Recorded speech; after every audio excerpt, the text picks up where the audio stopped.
All right, let's get into it. Today, we're looking ahead at a number that really, truly impacts tens of millions of Americans, the Social Security Cost of Living Adjustment, or COLA, for 2026. The official announcement is just around the corner, so let's break down what the experts are predicting and what it all means for you. So let's just cut right to the chase. The single biggest question on every single beneficiary's mind is simple. How much of a raise are we actually talking about? And here's the headline, the big takeaway right up front. The early data suggests the 2026 COLA is probably going to be higher than the 2.5% increase we saw last year. Right now, forecasters are all pointing to a number somewhere in that 2.7 to 2.8% range. Okay, so who exactly is making these predictions? Let's take a closer look at the numbers coming from the key groups that track this stuff really closely.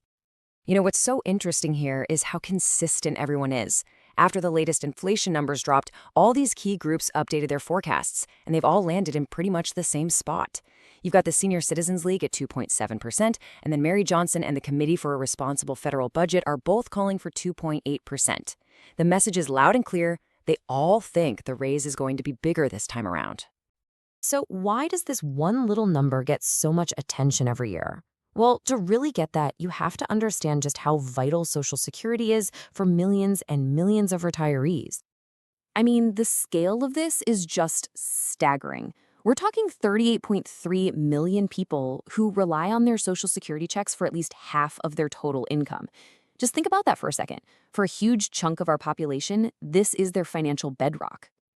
But get this, for 16.4 million of those people, Social Security isn't just half their income. It's pretty much all of it. For them, the yearly COLA isn't just a small bump. It is their main defense against the rising cost of everything. And that really is the whole point, isn't it? The whole reason the COLA exists is to act as a shield, to try and prevent your benefits from being eaten away by inflation. It's designed to help you keep up with the cost of essentials, like groceries, rents, and everything else. Now, this might sound like some super complex government formula, but the way they calculate it is actually pretty straightforward. So let's pull back the curtain and see exactly how they land on this number every year. It all comes down to this one little acronym, CPIW. That's a specific way of measuring inflation. It basically tracks the prices of a typical basket of goods and services, think groceries, gas, rent, for a specific group of people. This is the engine that drives the whole COLA train. Here's how it works in 3 simple steps. First, the government only looks at inflation data from the 3rd quarter of the year. That's it, just July, August, and September. Then they average those 3 months to see how much prices went up compared to last year. And finally, that average becomes the official COLA, which they announce in the middle of October. And this is exactly why analysts can make such good predictions right now. We already have 2 of the 3 pieces of the puzzle. We know the CPIW went up 2.5% in July, and it ticked up again to 2.8% in August. The only thing we're waiting on now is that September number. Now, hearing bigger check sounds great, right? Of course it does.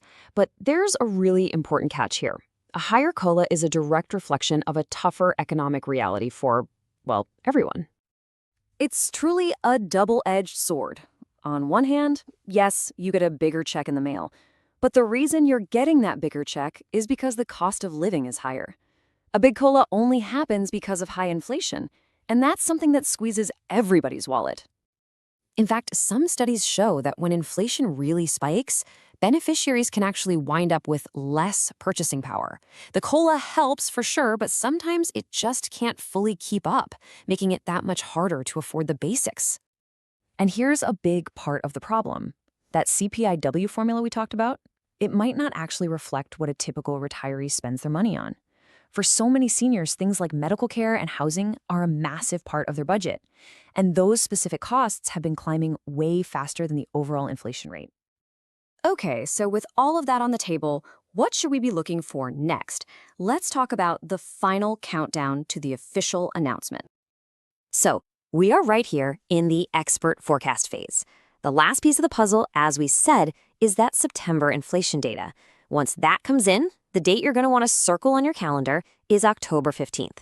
That's the day the Social Security Administration makes it official and announces the COLA for 2026. And all of this leaves us with the biggest, most important question of all. We know a raise is coming. which is good. But the real debate is whether the formula that's used to calculate it, that CPIW, is really capturing the financial pressures that you and other retirees are facing every single day.